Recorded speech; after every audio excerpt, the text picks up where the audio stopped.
오늘 말씀은요, 창세기 17장 전체를 우리 같이 읽겠습니다. 1절에서 27절까지 창세기 17장 1절에서 27절까지 한 절씩 교독하시겠습니다. 제가 먼저 읽을게요. 아브라함이 99세 때에 여호와께서 아브라함에게 나타나서 그에게 이르시되 나는 전능한 하나님이라 너는 내 앞에서 행하여 완전하라.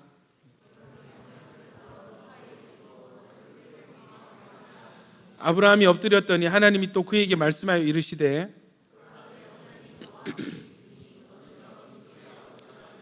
이제 후로는 내 이름을 아브라함이라 하지 아니하고 아브라함이라 하리니 이는 내가 여러 민족의 아버지가 되게 함이니라.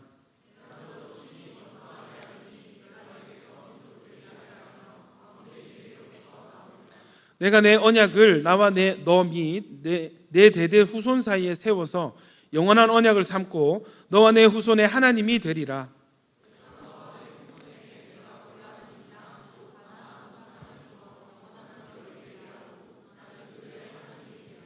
하나님이 또 아브라함에게 이르시되 그런즉 너는 내 언약을 지키고 내 후손도 대대로 지키라.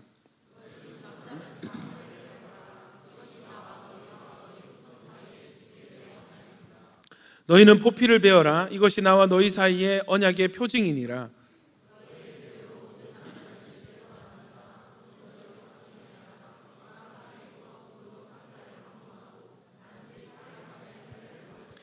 너희 집에서 난 자든지 너희 돈으로 산 자든지 할례를 받아야 하리니 이에 내 언약이 너희 살에 있어 영원한 언약이 되려니와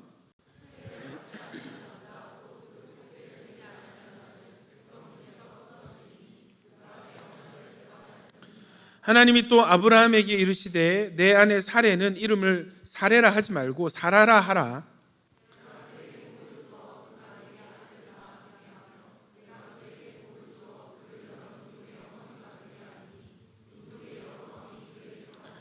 아브라함이 엎드려 웃으며 마음속으로 이르되 100세 된 사람이 어찌 자식을 낳을까? 사라는 90세니 어찌 출산하리요?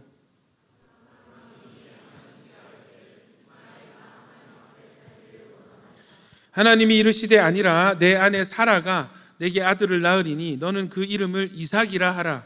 내가 그와 내 언약을 세우리니 그의 후손에게 영원한 언약이 되리라.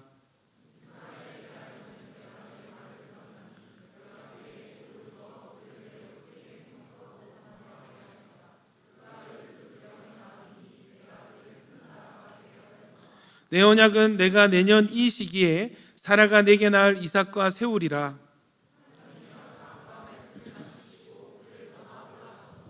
이에 아브라함이 하나님이 자기에게 말씀하신 대로 이날에 그 아들 이스마엘과 집에서 태어난 모든 자와 돈으로 산 모든 자 곧 아브라함의 집 사람 중 모든 남자를 데려다가 그 포피를 베었으니 그의 아들 이스마엘이 그의 포피를 벤 때는 13세였더라. 같이요. 그 집의 모든 남자 곧 집에서 태어난 자와 돈으로 이방 사람에게서 사온 자가 다 그와 함께 할렐루야. 여러분 우리 지난주 말씀 기억하시죠? 예, 그 횃불 언약 기억하십니까? 짐승들을 반으로 갈라서 이렇게 약속을 맺는 사람들끼리 지나감으로 인해서 내가 당신과 맺은 약속을 반드시 지키겠습니다 했는데 누구만 지나갔어요? 하나님만 지나가셨어요. 아브라함은 지나가지 않았습니다. 무슨 말입니까? 하나님이 전적으로 약속을 이루시겠다 다짐하시는 것이. 아멘이시죠? 여러분 오늘 제목이 복음 내가 하리라 하는 제목으로 지금 아브라함과 하나님 사이에서 계속 일이 있습니다. 계속 엎치락 뒤치락 하는데 오늘 말씀을 통해서 또 이 복음을 분명히 깨닫게 되고 또 여러분 개인의 삶에 적용되어져서 율법이 아니라 복음으로 사는, 복음을 누리며 사는 인생이 되시기를 축원합니다. 창세기 17장은 하나님께서 아브라함에게 네 번째로 언약을 세워주시는 내용입니다. 여러분 아브라함에게 하나님이 한 번 언약을 세워주신 게 아니에요. 몇 번 세워주셨다고? 네 번. 네 번째입니다. 하나님은 아브라함에게 나는 전능한 하나님이라고 말씀하세요. 이것은 16장에서 아브라함이 하나님의 뜻을 인간의 방법으로 이루려고 하갈을 첩으로 얻은 것과 결부가 되는 하나님의 자기 계시입니다. 조금 있다가 소개하겠지만 16장에서 이 아브라함이 엉뚱한 짓을 합니다, 여러분. 다시 돌아와서 그러므로 본문에 하나님의 주권을 나타내는 나 또는 내라는 단어가 20번이나 강조가 되었는데, 구원 계획은 너가 이루는 것이 아니라 내가, 하나님인 내가 주권적으로 이룬다. 그래서 하나님은 스스로를 전능의 하나님이라고 소개하고 있는 것입니다. 여러분, 지금 우리가 예배하는 하나님은 전능하신 하나님이신 것을 믿으십니까? 여러분, 이 한 문장 믿으면요, 우리 인생이 바뀌지 않을 수가 없습니다. 우리가 믿고 예배하는 하나님은 전능하신 하나님, 불가능이 없으신 하나님, 모든 것이 가능하신 하나님이십니다. 그리고 너라는 단어도 19번이나 강조가 되어 있는데 구조가 이래요. 내가 뭐뭐 하리니 너는 뭐뭐가 되리라 하십니다. 나는 하고 너는 되는 것이, 이것이 가장 중요한 복음의 골격이 되게 되는 것입니다. 하나님은 전능한 하나님이시고 그렇기 때문에 일을 이루시는 하나님이시라면 우리는 무엇을 해야 하는가? 전능하신 하나님이시라면, 그 하나님 내가 믿고 그 하나님께 약속을 받은 존재라면 나는 그러면 뭐 해야 되는가? 이것이 오늘 설교의 결론이 되게 되는 것입니다. 여러분, 17장의 이 아브라함의 나이는요 99세입니다. 야, 그 99세 여러분이 본 최장수 하신 어르신들 몇 살 되세요? 네? 혹시 100살 넘는 분 보신 적? 우리 몇 살? 102살. 와, 예. 누구예요? 고모 할머니. 고모 가족이네, 그죠? 아, 우리 희연 자매도 그러면 모르는 거 아니에요? 예. 야, 여러분 102살 장수, 정말 장수하셨어요. 아브라함이요 175세에 죽습니다. 나중에 애를 언제 낳냐면 자식을 100세에 낳는데 그 전에 16장에서 자녀를 한번 출산을 합니다. 이름 먼저 아시는 분? 예, 이스마엘입니다. 오늘은 이제 16장을 건너뛰고 지금 17장인데 16장을 잠시 좀 이따가 다뤄볼 거거든요. 그래서 어떤 상황 중에 하나님이 아브라함에게 나타나셔서 나는 전능한 하나님이다 하시는지가 굉장히 중요한 부분입니다. 여러분, 17장은 나는 전능한 하나님이라 너는 내 앞에서 행하여 완전하라 하시는 말씀으로 시작이 됩니다. 두 마디로 되어 있죠. 나는 전능한 하나님이다. 두 번째는 너는 내 앞에서 행하여 완전하라 하십니다. 왜 하나님이 스스로를 전능한 하나님으로 소개하고 계시는가? 여러분, 아브라함과 사라는 점점 늙어가고 있기 때문에 지금 약속의 자녀를 출산하는 것을 불가능한 것으로 여기고 있단 말이에요. 17장 후반절에 여러분 아브라함이 웃잖아요. 어찌 사라가 이렇게 얘기를 해요. 믿음이 있는 거예요, 없는 거예요? 예. 이런 상태를 믿음이 있다라고 얘기하기는 조금 뭔가 미흡하고 곤란한 그런 수준인 것입니다. 이런 믿음의 상태가 되니까 여러분, 우리 인생이요 그 사람 안에 어떤 믿음이 있느냐에 따라서 어떤 인생을 선택하느냐가 나와지게 되거든요.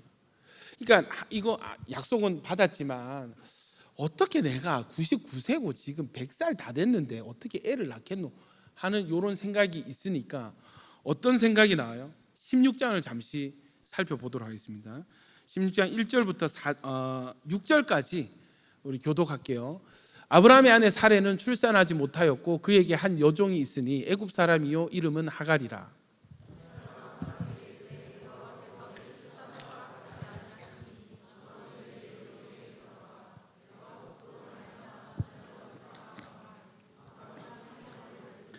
아브라함의 아내 사레가 그 여종 애굽 사람 하갈을 데려다가 그 남편 아브라함에게 첩으로 준 때는 아브라함이 가나안 땅에 거주한 지 10년 후였더라.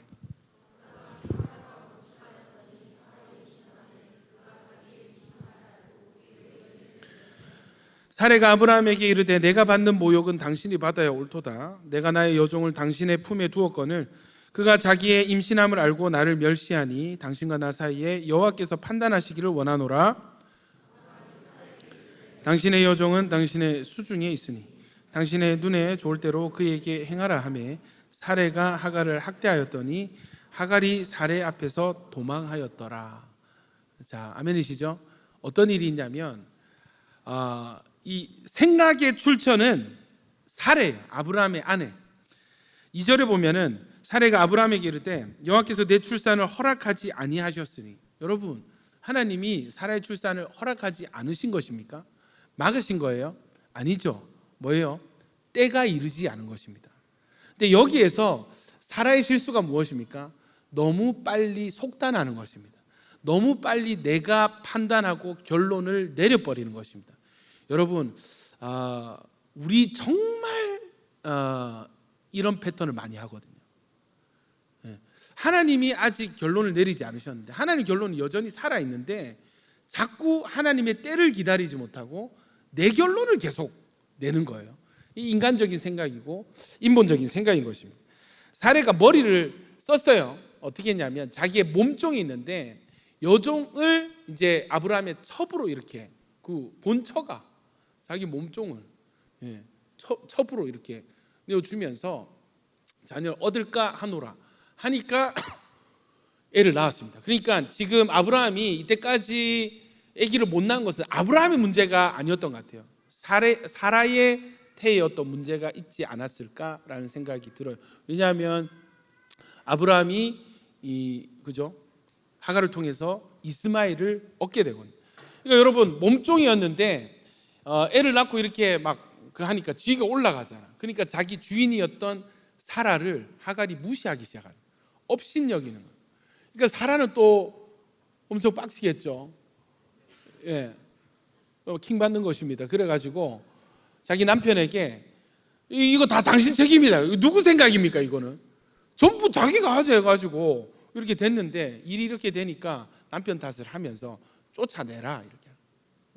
이해되시죠? 그러니까 그 이스마엘과 이 하갈을 쫓아내는 장면이 16장에 있었어요. 그러니까 요 상황, 여러분, 여기서 한 가지 짚고 넘어가야 될 것이 있습니다. 저를 보시면 되겠습니다. 여러분, 하나님의 약속을 방해하는 것은요, 다름 아닌 우리의 생각입니다. 늘 인간적인 좋은 생각이 하나님의 뜻을 대체하는 뭔가가 된다는 거예요. 여러분, 최선을 가로막는 것이 차선이라는 말이 있어요. 최선의 적은 차선이다.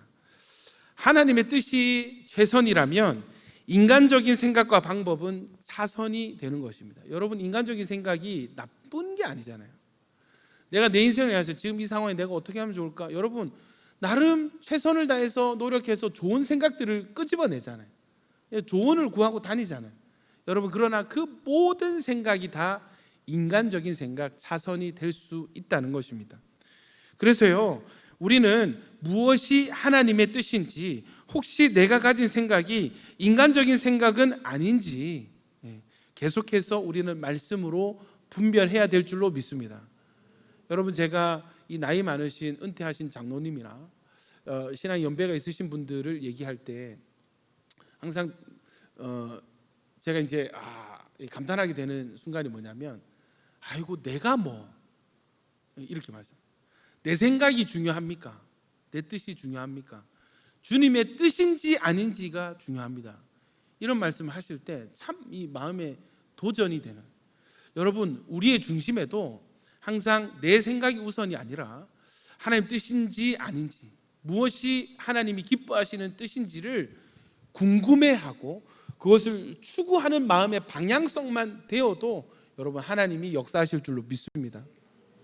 그러니까 뭐냐면, 너무 행동이 빠른 사람, 너무 사고가 빠른 사람, 탁 하면 이거 어떡하지 하면 이건 이렇게 해야지 다다다닥 답이 나오는 사람, 또 과거에 그렇게 해서 성공을 경험했던 사람들, 이거 못 말립니다. 여러분, 못 말려요. 이미 잠깐만 할 때 이미 뭔가 하고 있어. 이해되시죠? 여러분, 우리 잠시 멈춰서서 주님께 물어보고 말씀으로 분별하는 시간을 반드시 가지시기를 예수님 이름으로 축원합니다.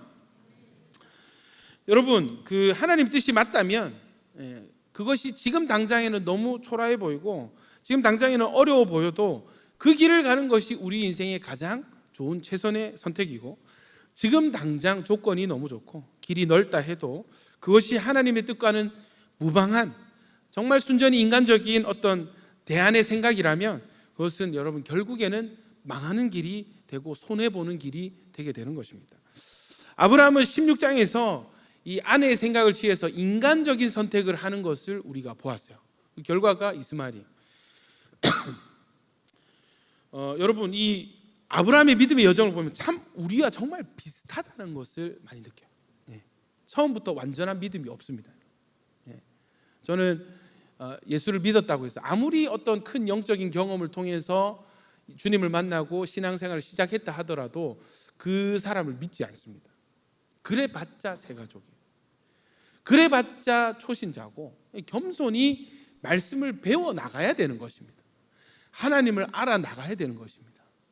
아멘이시죠? 창세기 16장 16절에 하갈이 아브라함에게 이스마엘을 낳았을 때 아브라함이 86세였더라 했습니다. 86세의 인간적인 선택으로 이스마엘을 낳은 거예요. 여러분, 항상 이 선택은 결과를 낳죠. 이스마엘이 태어납니다. 이스마엘이 어떻게 되냐면 그 아랍인들의 조상이 돼서 지금 이슬람교가 여기서 나온 거예요. 지금 이슬람을 믿는 수많은 사람들이 사실 코란에도 여러분 이 이스마엘에 대한 기록이 있죠. 선지자로서 인정을 하고 자신들의 조상으로 인정을 합니다. 이슬람의 선조가 되어서 이 후예들이 지금도 그죠? 기독교를 박해하고 복음을 가로막고 있는 것입니다. 인간적인 선택의 결과가 자자손손 지대한 영향을 미치고 있는 것을 우리가 보게 되는 거죠. 하나님의 약속을 신뢰하고 하나님의 말씀을 따라가는 인생이 되어지기를 축복합니다. 여러분, 이런 상황 가운데 하나님 하시는 말씀은 나는 전능한 하나님이다. 인간적인 선택으로 이스마엘을 낳고 막 집안에 막 분란이 일어나고 싸우고 여자들끼리 싸우고 그 낳은 애를 쫓아내고 하는 이런 어떤 실수의 과정을 통과한 뒤에 하나님 뭐라 하냐면 말씀하시는 것이, 하나님 허튼 말씀 안 하시죠. 나는 전능한 하나님이다 말씀하고 계시는 것입니다. 무슨 뜻이겠습니까? 구원 계획은 네가 이루는 것이 아니라 내가 이루는 것이다. 인간의 방법에 의해서가 아니라 온전히 하나님의 방법에 의해서 이루어지게 되는 것이다. 나에게 불가능은 없단다. 이 모든 메시지를 나는 전능한 하나님이다 라고 말씀하고 계시는 것입니다. 그리고 나서 이렇게 말씀하세요. 너는 내 앞에서 행하여 완전하라. 여러분, 우리가 간혹 전능하신 하나님에 대해서 묵상하면은 어떤 마음의 안정감이 있냐면, 야, 내가 조금 실수해도, 내가 좀 부족해도 하나님 알아서 다 하시겠지. 죄 조금 지어도 결국 할 뜻이 이루어지겠지. 좀 느슨한 생각을 할 때만 하나님은 틈을 주지 않으세요. 뭐라고 하냐면 나는 전능한 하나님인데 너는 내 앞에 행하여 완전하라 하십니다. 조금 잘해라, 열심히 해라, 이전보다는 나아져야지가 아니라 너는 내 앞에서 행하여 완전하라 하십니다. 완전이라는 기준을 우리에게 제시를 하십니다. 여러분, 16장에서 하갈은 여호와의 이름을 나를 살피시는 하나님이라고 고백을 했어요. 창세기 16장 13절 같이 읽겠습니다. 시작. 하갈이 자기에게 이르신 여호와의 이름을 나를 살피시는 하나님이라 하였으니 이는 내가 어떻게 여기서 나를 살피시는 하나님을 배웠는고 합니다. 여러분, 사라가 하나님의 은혜를 경험해요. 광야에서 목이 말라 죽어가게 되는 것을 하나님이 살려주십니다. 그리고 이스마엘 향한 언약의 말씀도 주세요. 그러고 나니까 여러분, 하나님의 은혜는 모든 민족, 모든 열방을 향해 있는 것을 보게 되는 것입니다. 아멘이십니까? 하나님은 한 영혼도 버리지 아니하십니다. 할렐루야. 이스마엘, 인간의 실수로 인간적인 선택으로 태어난 이 자녀라 할지라도 하나님 그를 향한 계획이 있는 거예요. 할렐루야. 여러분, 이게 얼마나 큰 소망이 되는지 몰라요. 예. 아니면 택함 받지 못한 이스마엘이라 할지라도 그를 향한 하나님의 뜻이 있고 계획이 있는 거예요. 하나님 그를 보호하시는 것이에요. 여러분, 그렇다면 택함 받은 우리, 예수님을 믿는 믿음이 있는 우리에게는 얼마나 선한 하나님의 계획이 있겠습니까? 믿으시면 아멘. 그런데 여러분, 이 하갈도 어떻게 여기서 나를 살피시는 하나님, 나를 보시고 내 형편을 아시고 나를 돌보시는, 나를 살피시는 하나님을 배웠는고 했잖아요. 근데 여러분, 16장에 아브라함이 하갈을 첩으로 취할 때는 하나님이 등장하지 않습니다. 하나님께 묻거나 하나님께 확인받거나 하나님 명령을 받거나 순종하는 것이 아니라 인간들끼리 이렇게 계획을 세우는 거예요. 그냥 내 생각대로 결정하는 것이죠. 여기에 대한 모형이 민수기에 있는데 성막 안에 등잔대에 대한 말씀입니다. 민수기 8장 2절 3절 시작. 아론에게 말하여 이르라, 등불을 켤 때에는 7 등잔을 등잔대 앞으로 비추게 할지니라 하시매, 아론이 그리하여 등불을 등잔대 앞으로 비추도록 켰으니 여호와께서 모세에게 명령하심과 같았더라. 등불을 켤 때는 어떻게 하라고요? 7 등잔을 등잔대 앞으로 비추게 하라 했습니다. 그러니까 그냥 불만 켜놓고 가리는 것이 아니라 촛대 위에 촛불을 붙여서 이것을 그 앞에 비추게 하라는 거예요. 이해되십니까? 그 빛을 앞으로 비추도록 켰어요. 여호와께서 모세에게 명령하신가 같았더라 했습니다. 무슨 뜻입니까? 여러분, 언제나 하나님의 완전을 나타내는 7은 완전수죠. 7 등잔이 비추는 등불 앞에서 하나님 우리를 비추시고 계시다는, 항상 우리는 주님의 빛 앞에서 살아갈 수밖에 없는 존재라는 것을 말씀하고 있는 것입니다. 나를 살피시는 하나님, 나를 아시는 하나님, 나의 앉고 일어섬을 아시고 보고 계시는 하나님. 그래서 이 하나님이 뭐라고 하냐면 아브라함에게 너는 내 앞에서 행하여 완전하라. 여러분 생각해 보세요. 16장에 이 이스마엘을 낳기로, 하갈을 첩으로 취하기로 결정할 때 하나님을 의식했나요? 없어요. 하나님이 등장하지 않습니다. 사레가 의견을 내고 아브라함이 순종합니다. 그리고 문제가 일어나니까 사라가 이의를 제기하고 아브라함이 쫓아냅니다. 하나님이 없어요. 그러고 난 뒤에 하나님이 하갈에게 나타나시니까 하갈이 뭐라고 고백하냐면 나를 살피시는 하나님, 다 보고 계셨죠? 내 억울함 아시죠? 이렇게 하는 거예요. 여러분, 이렇게 인간적인 생각으로 엎치락뒤치락 하던 이 아브라함에게 하나님 뭐라고 하냐면 나는 전능한 하나님인데 너는 내 앞에서 행하라. 이제 더 이상 네 생각대로 네가 생각하고 네가 결론 내리고 네가 판단하고 네가 행동하는 것이 아니라 너는 내 앞에서 행하라 말씀하고 계시는 것입니다. 여러분, 하나님을 의식하시기를 축복합니다.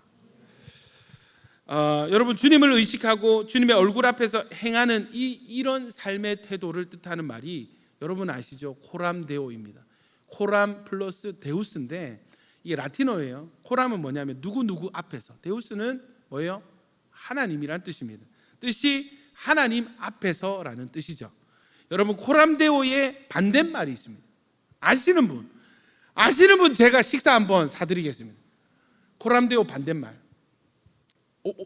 희원자매? 혹시 민서 실수로 이제 검색하는 것 같은데 핸드폰. 너는 내 앞에서 행하라. 자, 여러분, 요건 상식으로 한번 알아둡시다. 저 설교 준비하면서 알았어요. 코람데오 반대말은 코람 호미니우스. 뭐냐면 인간 앞에서입니다. 사람, 그러니까 하나님 앞에서의 반대말이 사탄 앞에서가 아니고 하나님 앞에서의 반대말이 뭐라고요? 인간 앞에서, 사람 앞에서라는 뜻이에요. 와, 여기 시사하는 바가 큽니다, 여러분. 아브라함이 이 말을 들으니까 아브라함의 반응이 뭐예요? 3절입니다. 3절 시작. 아브라함이 엎드렸더니, 여러분, 이것은 아브라함의 신앙의 성장을 나타내는 묘사인데 이제까지 아브라함이 하나님께 뭔가 단을 쌓고 재물을 뭐 쪼개서 널어놓고 이런 고백이 있었지만 하나님 앞에 엎드렸다라는 말은 처음 등장하는 거예요. 하나님 말씀이 선포될 때 아브라함이 그 자리에서 바닥에 엎드리는 것입니다. 이것은 온전한 복종을 의미하는 자세입니다. 하나님의 발 앞에 엎드린 코람데오 신앙을 나타내는 것입니다. 이 17장의 중심점은 하나님께서 아브라함에게 네 번째로 메시아 언약을 세워주시는 것에 있는데, 이 15장 17절에 우리 지난주 설교 시간 때 함께 나눴었죠. 해가 져서 어두울 때 연기 나는 화로가 보이며 타는 횃불이 쪼갠 고기 사이로 지나더라 했습니다. 타는 횃불이 쪼갠 고기 사이로 지나더라 하고 이 언약하신 바에 자신을 담보하신 거예요. 네가 어떠하든지 내가 이루겠다. 네가 언약에 실패하면 너가 죽는 것이 아니라 내가 죽겠다 하고 자신을 담보로 언약을 맺어주셨습니다. 그런데 아브라함은 이 하나님을 온전히 신뢰하지 못하고 하갈이라는 첩을 얻는 이 인간의 부족함, 인간적인 선택에도 불구하고 하나님께서는 또다시 언약을 맺어주시는, 할렐루야. 하나님은 여러분 우리를 버리지 아니하십니다. 우리를 절대 포기하지 않으시는 분이 우리 하나님이십니다. 너무 이거 감동입니다. 언약의 내용은요 변함이 없어요. 자손과 땅에 대한 거예요. 구조는 우리 창세기 3장 15절과 똑같습니다. 내가 뭐뭐 하리니 너는 뭐뭐 되리라 인 것입니다. 한번 따라해 볼까요? 내가 하리니 너는 되리라. 하나님께서 주권적으로 성취해 나가실 것으로 되어 있습니다. 구속사는요 하나님께서 주권적으로 이루어 나가시는 역사인데, 하나님의 주권이 17장에서는 가장 강조가 되어 있습니다. 그래서 본문 1절에서 14절까지 하나님이 내가, 나는 이런 단어가 20번 등장을 했고, 아브라함을 가리키는 너는 뭐가 될 거야, 너는 이렇게 될 거야 하는 말은 19번이 강조가 되어 있습니다. 여러분, 그리고 언약이라는 말도 10번이나 강조가 되어 있는데, 하나님은 먼저 언약을 세워주시고 세워주신 언약을 반드시 성취하시는 언약의 하나님이십니다. 여러분, 하나님은 우리와 맺은 약속을 절대 어기지 아니하십니다. 그러니까 이 하나님은 절대 약속을 어기지 않기 때문에 이 하나님을 우리가 신뢰할 수 있게 되는 거예요. 믿을 수 있게 되는 거예요. 아멘이시죠? 만약에 과거에 실수로 하나님이 한 번이라도 말씀을 어겼더라면 혹시 또 두 번째가 내가 될 수 있잖아. 이해되시죠? 두 번째가 내가 될 수 있고 세 번째가 민서가 될 수 있는데, 그러면은 우리가 어떻게 불안해가지고 우리 인생을 하나님께 맡길 수 있겠습니까? 과거에 실패의 전적이 있기 때문에, 신실하지 않았던 전적이 있었기 때문에 이 하나님은 어떻게 우리가 신뢰할 수 있겠어요? 그러나 하나님은 한 번도 말씀을 어기신 적이 없으십니다. 그래서 여러분, 성경을 같이 공부해 나가다 보면은 하나님이 여기서 구약 저기 어디에서 이런 약속을 주셨는데 그게 어느 순간 이게 실현이 되는 걸 보면은 이 소름이 돋는, 이 말씀 배우는 맛이 이런 거예요. 그러면서 결론은 뭐예요? 하나님은 신실하신 분이십니다. 하나님은 우리가 전적으로 믿을 만한 분이십니다. 내 인생 전체를 하나님께 걸어도 나는 안전합니다. 할렐루야. 이 고백을 할 수 있게 되는 것입니다. 성경 공부하는 게 제일 재밌습니다. 성경반 좋았죠, 여러분? 우리 아모스 3장 7절 우리 한번 읽어봅시다. 시작. 주 여호와께서는 자기의 비밀을 그종 선지자들에게 보이지 아니하시고는 결코 행하심이 없으시. 여러분, 만약에 어떤 계획이 있는데 이것이 될까 말까 불확실하면은 누군가에게 나눌 수 있겠어요? 못 나누잖아요. 근데 여러분, 하나님이 그 종들에게 하나님의 계획을 자신 있게 선포하시는 것은 무엇을 전제로 합니까? 내가 반드시 이것을 이룰 것이다. 할렐루야. 내가 내 언약을 나와 너 및 내 대대 후손 사이에 세워서 영원한 언약을 삼고 너와 내 후손의 하나님이 되리라 하시는 것은, 이 메시아 언약은 아브라함에 국한된 것이 아니라 자손 대대로 우리까지 이후로도 영원히 망각해서는 안 될 하나님의 언약이라는 것입니다. 아멘이십니까? 17장에서 하나님 두 가지 조치를 취하세요. 첫 번째가 5절입니다. 5절 같이 읽습니다. 시작. 이제 후로는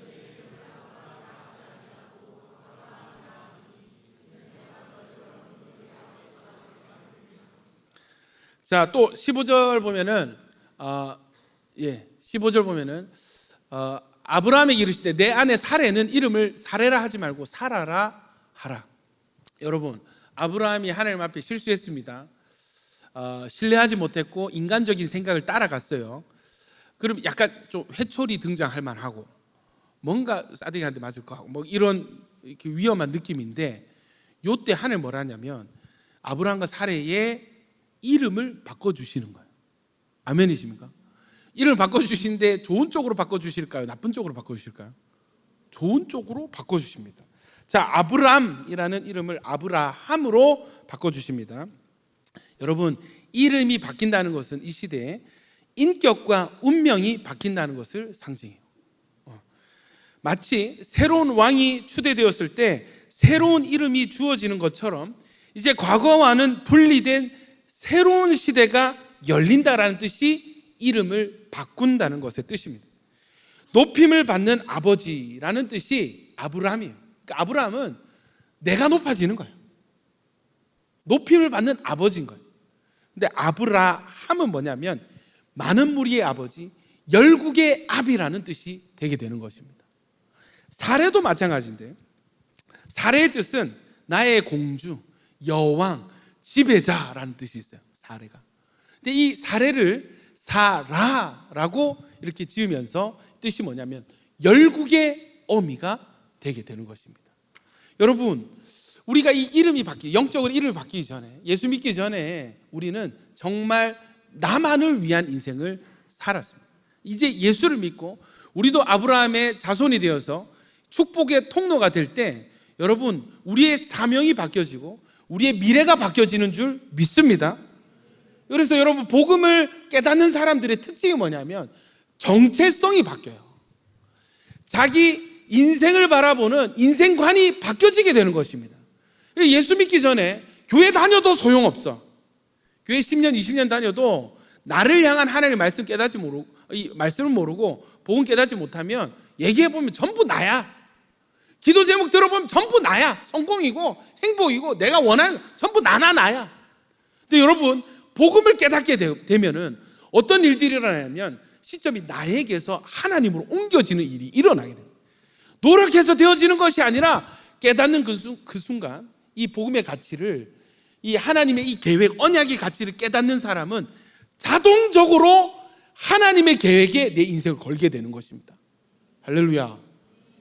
나를 위한 인생에서 하나님을 위한 인생이 되고 하나님이 바라보시는 영혼들을 위한 축복의 통로로서의 사명이 활짝 열려지게 되는 것입니다. 여러분, 사명 깨닫기 원하십니까? 여러분, 진짜 인생 살기 원하십니까? 말씀으로 오십시오. 복음을 깨달으십시오. 여러분 인생이 바뀌어지게 될 줄로 믿습니다. 여러분, 야긴 보아스 칭찬들 많이 하세요. 정말 열정이 있고 전도 열심히 하고, 누가 그러더라. 새 가족 우리 어제부터 양육반 이제 시작을 했거든요. 그래서 우리 양육팀에서 설문조사를 했어요. 질문이 뭐냐? 야긴 보아스 왜 이렇게 열심히 사냐? 누가 이렇게 이런 질문. 왜 맨날 교회 와요? 막 이런 질문이. 여러분, 알기 원하십니까? 여러분, 조직이 쓴맛을 한번 보시겠습니까? 다른 게 없고요. 이 사람들이 말씀을 공부하고 말씀을 깨달으니까 복음을 깨닫고 사명이 열려서 그냥 적당한 종교인으로, 기독교인으로 사는 것이 아니라 이들은 이미 사명자의 삶을 살아가고 있는 사람들인 거예요. 아멘입니까? 민서야, 네가 보기에도 청년부 언니 오빠들 좀 약간 열심히 사는 것 같지 않나? 맨날 교회 오고, 맞지? 기도 열심히 하고, 맞지? 어떤 것 같아? 뭐라고? 멋있어요. 할렐루야. 박수 한번 쳐줍시다. 야, 보통 무서워요라든지 이해가 안 돼요. 막 이런 안 돼요. 이거는 민서가 지금 갈망이 있는, 열정이 있는 거예요. 할렐루야. 여러분 멋있는 삶을 이미 살고 계십니다. 아멘이십니까? 예, 정말 이 사명자의 삶이 저절로 열려지게 되는 거예요. 하나님이 이름을 바꿔주시고 하나님 우리 인생을 변화시켜 주시는 것입니다. 그냥 어둠 속에 그냥 나 하나 건사하기 위해서 생존을 목표로 사는 인생을 나를 살리신 하나님이 여러 수많은 사람들을 나를 통해서 살리시기로 작정하시고 그 길을 걷게 하시는 것, 이것은 하나님의 은혜인 줄 믿습니다. 두 번째는 하나님이 무엇을 하시냐면 너는 포피를 배워. 11절입니다. 시작. 너 포피를 배워라. 이것이 나와 너희 사이의 언약의 표징이네. 여러분, 이 포피를 배워라 이거는 뭐냐면 이 남성의 성기의 그 살 일부를 잘라내는 거예요. 그 흔히 우리 그 남자 청년들은 그 초등학교 2학년에서 6학년 사이에 이 할례를 많이 당합니다. 예, 웃자고 하는 말이에요. 뭐 저는 여러분 아버지가 맛있는 거 사주시겠다고 슈퍼마켓 간다고 이렇게 저를 데려가셔가지고 저를 강제로 할례를 시키셨습니다. 너무 억울했습니다. 너무 억울하고. 예. 이것이 뭐냐면은 이 할례에 대한 개념이 처음 성경에 등장한 장면이 17장인데 여러분 이토록 흔들리고 우리가 사람 사이에서도 뭔가 좀 자꾸 이 배신 때리고 막 뒤통수 치는 사람 보면은 좀 뭘 하고 싶잖아요, 여러분. 좀 미운 마음이 들고. 그런데 여러분, 하나님이 이런 자에게 어떻게 하시냐면 더 말씀하시고 더 분명하게 언약을 약속해 주시는 것입니다. 하나님이 우리 어떤 상황과 상태에 따라서 하나님이 흔들리지 않고 우리가 약해지면 더 강하게 우리에게 말씀하시고 우리가 믿음이 없으면 더 분명하게 약속을 맺어주시는 거예요. 할렐루야. 여러분, 이 할례를 하라는 것은 뭐냐면 언약을 너의 몸에 새겨라는 것입니다. 적당히 종이 증서로 해서 잃어버릴 수 있죠. 훼손될 수가 있죠. 네 몸에 이 약속을 새겨 넣어라 하는 것입니다. 근데 여러분, 우리가 기억해야 될 것은 할례를 받았기 때문에 우리가 의로워지는 것이 절대 아니라 이 할례가 나중에 이제 세례로 되거든요.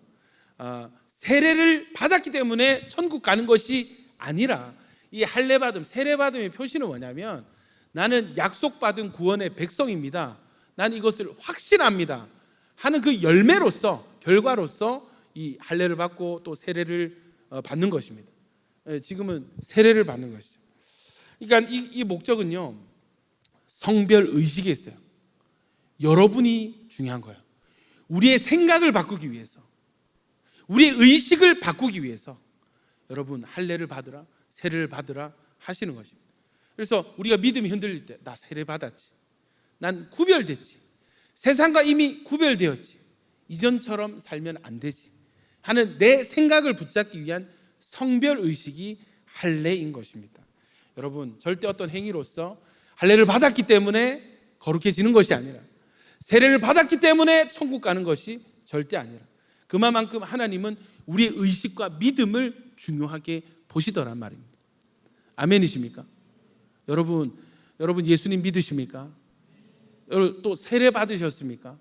할렐루야. 그러면 여러분 우리는 이미 변화된 정체성이 우리 안에 있습니다.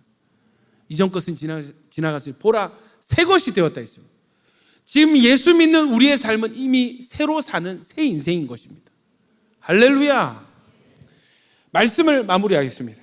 본문이 우리에게 적용되는 점이 무엇인가? 어떤 형제가 그러더라고요. 내가 연구를 해봤는데 박 목사님이 말씀을 마무리하겠습니다 하면은 그로부터 20분이 지나야 진짜 끝난다. 야, 통계를 내봤다 이렇게 얘기해요. 정확하십니다, 여러분. 속지 호락호락하지 않네요, 이제. 예. 맞습니다, 여러분. 2장이 더 남았습니다.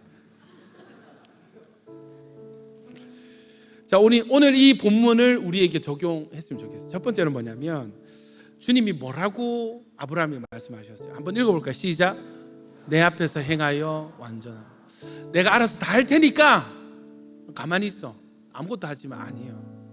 뭐라고 하시냐면 너는 내 앞에서 행하여 완전하라. 이 말의 의미를 정확히 알아야 됩니다. 우리가 뭔가 막 진짜 완전하게 행해서 완전해질 수 있으면 하나님이 필요 없겠죠. 이해되시죠? 지금 오늘 주제가 뭐라고요? 복음입니다. 이 말의 뜻이 무엇인가? 내 앞에서 행한다라는 말은 원래 신하가 왕에 대하여 절대적인 충성을 바치는 것을 이루는 당시의 용어의 표현이었습니다. 당시에 너는 내 앞에 행하라 이러면 이 말을 하는 사람 왕이고 이 말을 받는 사람 신한 거예요. 그래서 너는 내 앞에서 행하라 이렇게 하면은 충성하라는 것입니다. 너 배신 때릴 거야. 너는 내 앞에서 행해. 나와 멀리 떨어져 있더라도 마치 내가 네 앞에 있는 것처럼 너는 나를 의식하고 나에게 너의 몸과 마음을 바쳐야 돼. 나를 배신하지 말고 충성을 다해라. 이것이 뭐예요? 너는 내 앞에서 행하여 완전하라 라는 뜻입니다. 여러분, 하나님 앞에서 행한다는 것은 삶의 모든 영역에서 하나님이 내 앞에 계심을 인식하는 삶의 태도를 가리킵니다. 코람데오 정신입니다. 방에 혼자 있더라도 여러분 그곳에서 우리는 코람데오 할 수 있습니다. 주님 여기 계시죠? 네. 그래서 여러분 이거 훈련시킬 때 어떻게 했는지 아세요? 제가 들은 이야기입니다. 어떤 예배 인도자가 기타를 메고 예배 인도하러 이제 회중 앞에 나왔을 때 기타만 들고 오는 게 아니고 의자 하나를 들고 오는 거예요. 이해되시죠? 의자를 가운데 두고 자기는 옆에 비껴서서 여러분 우리 지금부터 주님께 예배할 텐데 마치 이 의자에 예수님이 앉아 계셔서 우리의 예배를 받으시는 것처럼 인식하고 주님께 예배해 봅시다. 그 예배가 너무너무 좋았다는 제 이야기를 들은 적이 있습니다. 여러분, 하나님이 아브라함에게 요구하신 것은 다른 것이 아니에요. 너는 내 앞에 행하여 완전하라. 내가 마치 네 앞에 있는 것처럼 16장에 등장하지 않았던 나를 이제는 전능한 너의 하나님으로 인정하고 내가 너 앞에 있는 것을 인정하고 그렇게 한번 살아보자. 이렇게 하나님이 초청하고 계시는 것입니다. 더 나아가서 하나님이 명령하시는 모든 말씀에 우리 생각을 내려놓고 순종하는 삶, 그것이 행하여 완전하라라는 뜻입니다. 이 점은요, 이 부분이 시편 139편에 잘 나타나 있습니다. 우리 139편 1절에서 4절까지 한 목소리를 읽겠습니다. 시작. 여호와여 주께서 나를 살펴보셨으므로 나를 아시나요? 주께서 내가 앉고 일어섬을 아시고 멀리서도 나의 생각을 밝히 아시오며 나의 모든 길과 내가 눕는 것을 살펴보셨으므로 나의 모든 행위를 익히 아시오니 여호와여 내 혀의 말을 알지 못하시니 하나도 없으시니이다. 여러분 이 말씀 보십시오. 인정하는 시편 기자가 하나님이 나를 살펴보셨으므로 내가 어떤 존재인지 어떤 상태인지 주님이 이미 알고 계십니다. 나의 앉고 일어섬을 이미 알고 계시고 멀리 있어도 나의 생각을 밝히 아시고 나의 모든 길과 내가 눕는 것을 살펴보셨습니다. 여러분 어제 우리가 어느 길로 다녔는지 인생에서 어떤 선택을 해왔는지 하나님 이미 알고 계십니다. 하나님은 어제 우리가 몇 시에 잠자리에 들었는지 이미 알고 계십니다.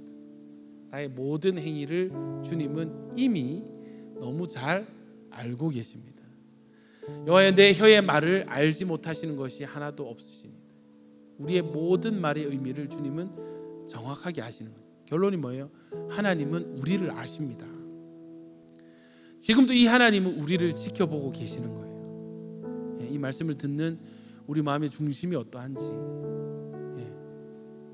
우리에게 정말 필요한 하나님의 은혜가 무엇인지, 하나님은 지금도 우리를 보시고 지금도 우리를 아시는 하나님이십니다. 시편 139편 23절 24절 같이 읽겠습니다. 시작. 하나님이여 나를 살피사 내 마음을 아시며 나를 시험하사 내 뜻을 아옵소서. 내게 무슨 악한 행위가 있나 보시고 나를 영원한 길로 인도하소서. 여러분 이 139편의 결론이 뭐예요? 주님 나 이미 알고 계시죠? 주님 나를 점검해 주시고 분별해 주셔서 영원한 길로, 주의 길로, 주님이 기뻐하시는 길로 나를 인도해 주십시오. 내 생각대로 내 이 길을 갈 테니까 뒤를 밀어 주십시오. 이게 아니라 주님이 내 인생을 인도해 주십시오. 할렐루야. 주님께 그 삶을 의탁하고 내어 맡기는 것입니다. 여러분 우리 안에 이 코람데오 의식이 회복되어지기를 축원합니다. 코람데오의 결론은 뭐예요? 온전한 신뢰, 온전한 의지. 나는 내 인생이 주님께 달려 있습니다. 주님께 나의 몸과 마음을 드립니다. 주님, 내가 하는 선택이 나의 선택이 아니라 주님이 기뻐하시는 선택이 되게 하여 주시옵소서. 여러분, 이런 기도가, 이런 마음이, 이런 중심이 우리를 떠나서는 아니 되겠습니다. 두 번째, 완전하라 하시죠. 너는 내 앞에서 행하고, 두 번째, 완전하라 하십니다. 완전하라 하는 이 히브리어가 한번 따라해 보실래요? 타밈이 완전하다라는 뜻이에요. 레위기 1장 3절에서 처음 쓰여졌습니다. 그 예물이 소의 번제이면 흠 없는 수컷 할 때 흠 없다라는 단어가 타밈이. 그러니까 너는 완전하라 하면은 너는 뭐가 되라? 흠 없는 제물이 되라. 흠 없는 제물. 여러분, 하나님은 아브라함에게 흠 없는 제물같이 책망받을 것이 없는 흠 없는 사람이 되라고 명령하셨습니다. 이 타밈이라는 낱말은 원래 전적으로 혹은 온전한을 의미하는 뜻이에요. 그래서 이 말은 하나님과의 관계에 해당되는 단어입니다. 하나님과 관계에서 완전하라라는 의미로 전적으로 드려진 인생. 너는 하나님과의 관계에서 흠이 없어야 된다. 온전해야 된다. 코람데오인 것입니다. 무엇으로 가능합니까? 코람데오로 가능한 것입니다. 하갈과 이스마엘의 어떤 그런 것이 아니라 이삭이 되길 원하시는 거예요. 아멘이시죠? 이 결론은 여러분, 말씀으로 돌아와야 됩니다. 내 생각 내려놓고, 내 주장, 내 결론 내려놓고 말씀이 나의 결론이 되어야 되는 것입니다. 여러분, 말씀을 따라가는 인생이 되시기를 축복합니다. 결론이 코람데오 신앙입니다. 사람들 앞에서 호미니우스가 아니라 코람데오가 될 때에 사람들 앞에서 사람에게 칭찬받고 인정받는 신앙이 아니라 하나님이 기준이 되는 신앙. 아멘이십니까? 마치 하나님을 나 바로 앞에, 지금도 우리 바로 앞에 주님을 모셔두고 예배하는 그런 여러분, 혼자 길을 걸을 때에도 나 홀로 걷는 것이 아니라 코람데오, 주님과 함께 길을 걷는 여러분들이 되시기를 축복합니다. 운전을 할 때에도, 심지어 내가 의식을 내려놓는 잠을 자는 그때에도 하나님은 우리 곁에 우리와 함께 하십니다. 여러분, 사도 바울이 이렇게 고백을 했어요. 고린도후서 2장 17절입니다. 시작. 우리는 수많은 사람들처럼 하나님의 말씀을 혼잡하게 하지 아니하고 곧 순전함으로 하나님께 받은 것 같이 하나님 앞에서와 그리스도 안에서 말합니다. 사도 바울이 어떻게 설교한다고요? 어떻게 말한다고요? 두 가지입니다. 하나님 앞에서, 그리스도 안에서. 여러분, 보통 저 같은 설교자들은 사람들 앞에서 설교해요. 여러분, 설교하다 보면은 쭉 이렇게 보잖아요. 그러면 말씀이 들어가네 안 들어가네, 저 사람 나를 좋아하네 싫어하네, 다 견적이 다 나옵니다. 여러분, 쭉 보면. 여러분, 사도 바울이 뭐라고 했어요? 나는 사람 보지 않는다. 하나님 앞에서와 그리스도 안에서 나는 말하고 있다 라고 증언을 하고 있는 것입니다. 여러분, 바로 이 차이죠. 디모데후서 4장 1절입니다. 시작. 하나님 앞과 살아있는 자와 죽은 자를 심판하실 그리스도 예수 앞에서 그가 나타나실 것과 그의 나라를 두고 엄히 명하노니. 여러분, 바울은 자나깨나 옥중에 있으나 어디 있으나 누구를 만나든지 언제나 하나님 앞에 있었어요. 그것이 그의 승리의 비결이었습니다. 하나님 앞과 살아있는 자와 죽은 자를 심판하실 그리스도 예수 앞에서. 여러분, 이것이 우리 삶의 목표이자 훈련이 되었으면 좋겠습니다. 두 번째는 하나님께서 주권적으로 세워주신 언약을 믿는 믿음이 있어야 됩니다. 성경은 약속의 책이죠. 하나님께서는 언약하신 대로 그리스도를 아브라함의 자손으로 보내셔서 만민이 구원을 얻는 복음을 성취해 주셨습니다. 이제 우리에게는 너희를 영접하러 내가 다시 오리라 라고 약속해 주셨습니다. 이제 남은 주님과의 약속은 다시 오리라 하시는 그 약속이 우리에게 남아 있습니다. 전능의 하나님, 언약의 하나님, 약속을 반드시 지키시는 신실하신 하나님께서 이 약속도 이루어 주실 것을 확신하게 되는 것입니다. 이것이 바로 내가 하리니 너는 되리라 하시는 주님의 이 복음의 말씀인 것입니다. 여러분, 전능하신 하나님을 신뢰하시기를 축원합니다. 약속을 이루어 주시는 하나님을 신뢰하시기를 축원합니다. 이것이 실제가 되는 사람은 말씀대로 여러분 코람데오 신앙을 회복하는 거예요. 여러분 너무 간단해요. 너무 쉬워요. 한번 따라해 보세요. 주님, 저와 함께 계시죠? 저와 함께 계시는 주님. 여러분, 이것을 저는 수시로 주님 부릅니다. 여러분, 우리가 주여 이렇게 부르잖아요. 그런 거 말고 진짜 사람 부르요. 바로 앞에 내가 너무 사랑하는 친구가 있어요. 그 친구 이름을 부르듯이 우리가 주님의 이름을 부르고 기도할 때 여러분 느낌이 완전히 달라요. 마찬가지입니다. 우리가 우리의 하루의 삶 가운데 수시로 이 코람데오 신앙을 회복하시기를 축원합니다. 아브라함처럼 인간적인 생각으로, 인간적인 결론으로, 인간적인 어떤 감정 상태로 인간적인 목적을 향해서 사는 인생이 아니라 주님 뜻이 무엇입니까? 주님의 뜻이 이루어질 줄 믿습니다. 주님, 순종할 수 있는 힘을 주십시오. 견뎌낼 수 있는 믿음을 주십시오. 할렐루야. 여러분, 이것이 우리의 신앙과 믿음이 되시기를 축원합니다. 하나님을 더 의식하십시다. 누가 보든지 보지 않든지, 어디서 무엇을 하든지 하나님의 약속을 믿고 겸손하게 주님을 초청하고 주님을 의식하는 삶. 할렐루야. 저 여러분이 되시기를 축원합니다. 그래서 우리 셀장님들은 오늘 나눔하실 때 말씀 듣고 느끼신 점 이렇게 나누시고 결단을 좀 한번 해보시면 좋겠어요. 여러분, 하루 중에 우리가 얼마나 많은 시간을 내 생각대로 내 마음대로 사는지 한번 체크해 보십시오. 내가 얼마나 많은 시간을 코람데오 하는지도 한번 체크해 보십시오. 여러분, 코람데오의 시간이 늘어나기를 축원합니다. 우리 함께 진짜 20분 지났습니다, 여러분. 귀신 같다 진짜. 통계가 맞는 것 같아요, 여러분. 제가 깜짝 놀랐습니다, 여러분. 자, 기도하겠습니다. 우리 함께 말씀 기억하면서 먼저 이것부터 기도했으면 좋겠어요. 여러분, 우리 신앙은 처음부터 성장하지 않습니다. 하나님 이것도 아시는 거예요. 그래서 하나님은 우리를 포기하지 않으셔서 다시 약속하시고 다시 말씀하시고 또 다시 말씀하십니다. 할렐루야. 이 하나님이 우리의 하나님이십니다.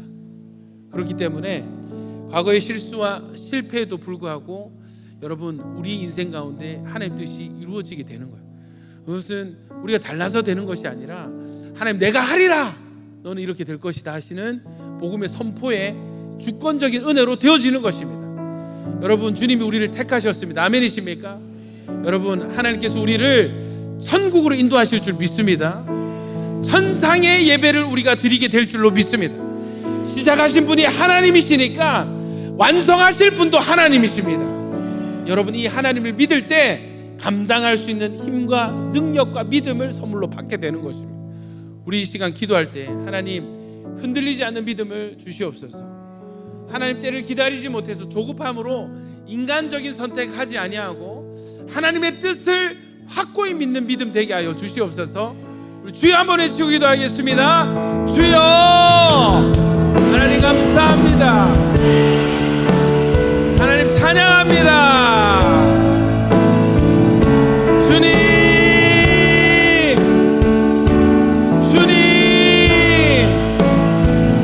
아브라함의 하나님, 아브라함의 하나님, 아브라함의 하나님, 나의 하나님 되십니다.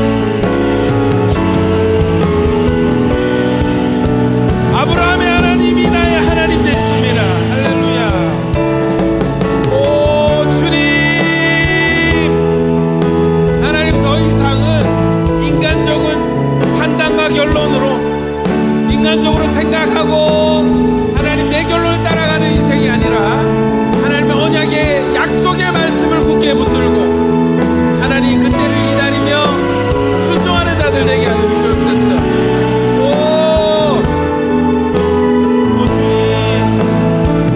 예수는 나의 힘이요, 예수는 나의 생명이라. 예수는 나의 참 기쁨 참 소망. 예수는 나의 꿈이라. 진리의 성령 내게 오셔서, 진리의 성령 내게 오셔서, 진리의 성령 나를 깨닫게 하사 주 예수만 바라보게 하시네. 우리 이 시간에 한 번 더 이 본문의 말씀 한번 보시겠습니다. 제가 색을 좀 표시를 했는데요. 여러분, 이 16장에 아브라함의 완전한 어떤 믿음의 실패를 두고 하나님은 어떻게 하셨어요? 자, 보십시오. 노란색만 보십시오. 나는 전능한 하나님이라. 내가 내 언약을 너와 내 사이에 두어 너를 번성하게 하리. 내가 이렇게 할 것이고 너는 될 것이다. 3절에 내 언약이 너와 함께 있으니 너는 여러 민족의 아버지가 될지라. 이제후로는 내 이름을 아브라함이라 하지 아니하고 아브라함이라 하리니 여러 민족의 아버지가 되게 함이니라. 6절에 내가 너로 심히 번성하게 하리니 여러 민족들이 나며 왕들이 내게로부터 나오리라. 이 언약을 너와 너 후손 사이에 세워서 하나님 세우시는 것이죠. 영원한 언약을 삼고 하나님이 언약을 삼으시는, 너와 내 후손의 하나님이 내가 될 것이다 말씀하시는 거죠. 8절에 영원한 기업이 되게 하고 나는 그들의 하나님이 되리라 하십니다. 여러분, 나중에요 17절 보여주세요. 17절 여러분, 이 모든 말씀 뒤에 16절 보십시오. 내가 그에게 복을 주어 그가 내게 아들을 낳아주게 하며 내가 그에게 복을 주어 그리고 여러 민족의 어머니가 되게 하리니 민족의 여러 왕이 그에게서 나리라. 이 언약의 말씀을 하는데 아브라함 상태 보십시오. 17절 같이 한번 읽어보실래요? 시작. 100세 된 사람이 어찌 자식을 낳아? 사라는 90세니 어찌 출산하나? 여러분, 이게 여러분 재밌죠? 아브라함이 말씀하는데 엎드렸는데 속으로 웃는 거예요. 피식 웃는 거예요. 하나님이 언약에 말씀하는데 피식 웃는 거예요. 여러분, 이런 성도 너무, 이런 상태 너무 많습니다. 예?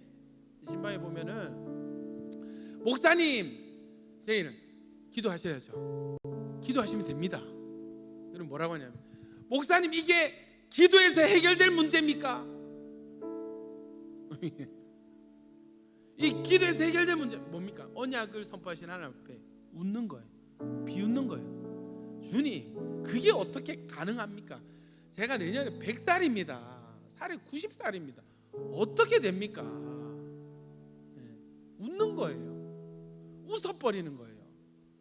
여러분, 우리 이랬던 적 너무 많지 않아요? 말씀은 말씀대로, 설교는 설교대로 은혜 받으면서 실제 상황에는 말씀이 적용이 안 되는 거예요. 기도를 안 해, 순종을 안 해, 말씀을 펴질 않아요. 계속 사람 조언, 좋은 생각 웃는 것입니다, 언약 앞에서. 근데 여러분, 놀라운 것이 뭔지 아세요?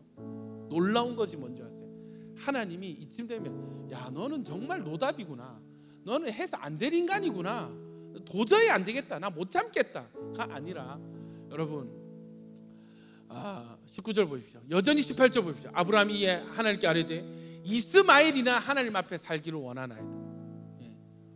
19절 같이 읽겠습니다. 시작.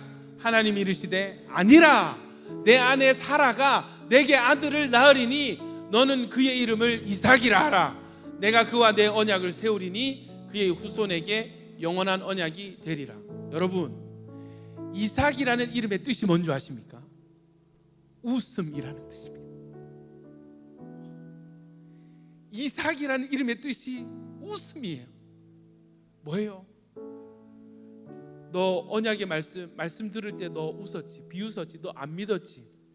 그러니까 여러분, 아브라함이 이삭을 부를 때마다 이때가 생각나는, 나는 비웃었으나 하나님은 이루셨다가 되게 하시는 것입니다.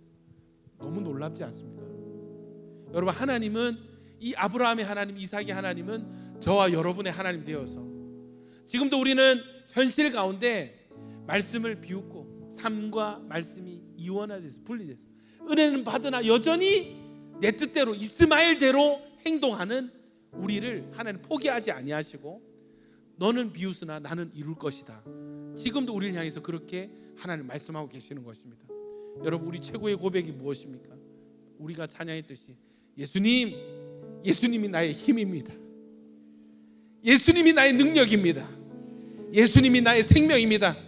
주님의 말씀이 나의 미래입니다. 나의 결론은 주님의 뜻이 될 것입니다.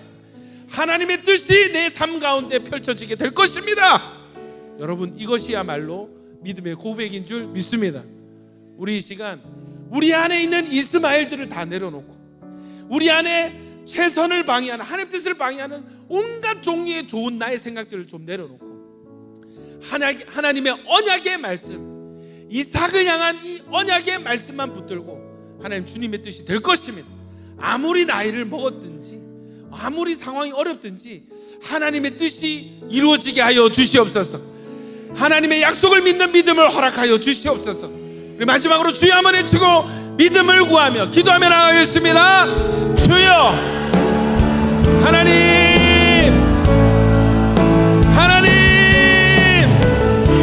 말씀을 비웃으며 살았습니다. 교만하게 생각하며 살았습니다. 하나님 이스마엘이 아니라 이삭의 약속의 말씀 하나님 이루어질 줄로 믿습니다. 우리의 동일하신 하나님, 동일한 하나님 나의 좋은 생각 내려놓게 하시고 하나님의 뜻만 구하며 나아가게 하소서. 순종할 수 있는 믿음과 의지를 더하여 주시옵소서. 아멘. 예수는 나의 힘이요,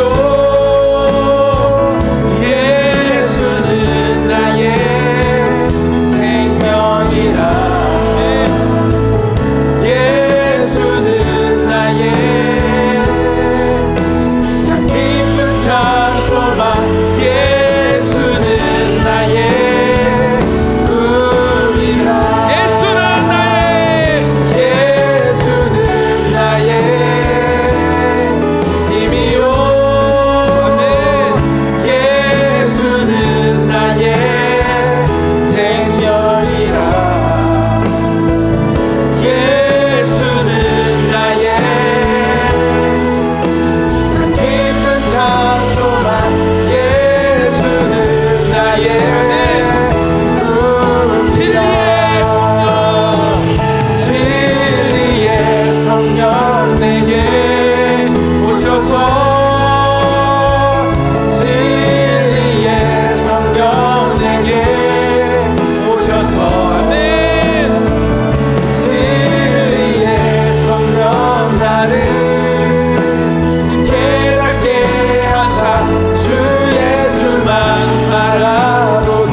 결단을 받아 주시옵소서. 주님, 이스마엘로 살았습니다.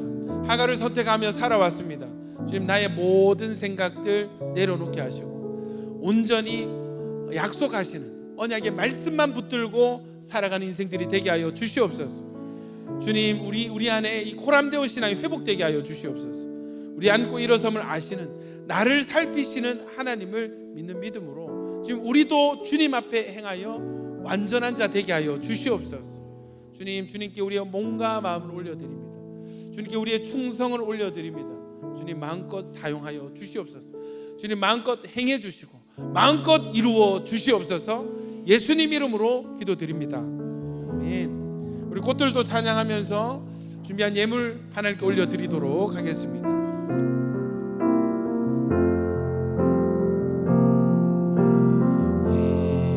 이곳에 생명샘 솟아나 눈물 골짝 지나갈 때에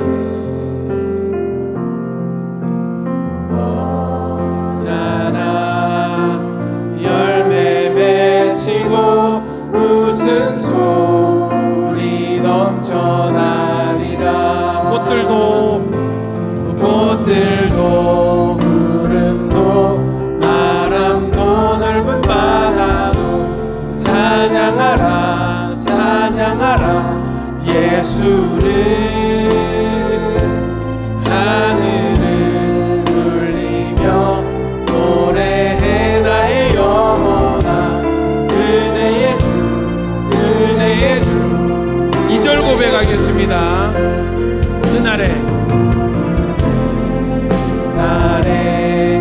하늘이 열리고 모든 이가 보게 된 아멘. 마침내 꽃들이 피고 영광의 주가. 여러분 우리 자리에서 일어나서 경배하겠습니다. 꽃들도 구름도 바람도 넓은 바다도 찬양하라 찬양하라 예수를. 하늘을 울리며 노래해 나의 영혼아 은혜의 주 은혜의 주. 목소리 높여서 꽃들도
예수 그리스도의 은혜와 하나님 아버지의 사랑과 성령님의 교통 충만케 하심이 내가 하리라 하시는 주님의 말씀만 붙들고 나아가기로 결단하는 모든 우리 야긴 보아스 머리 위에와 또 영상으로 함께 예배하는 모든 지체들 위에 이제로부터 영원히 함께 있을지어다. 아멘.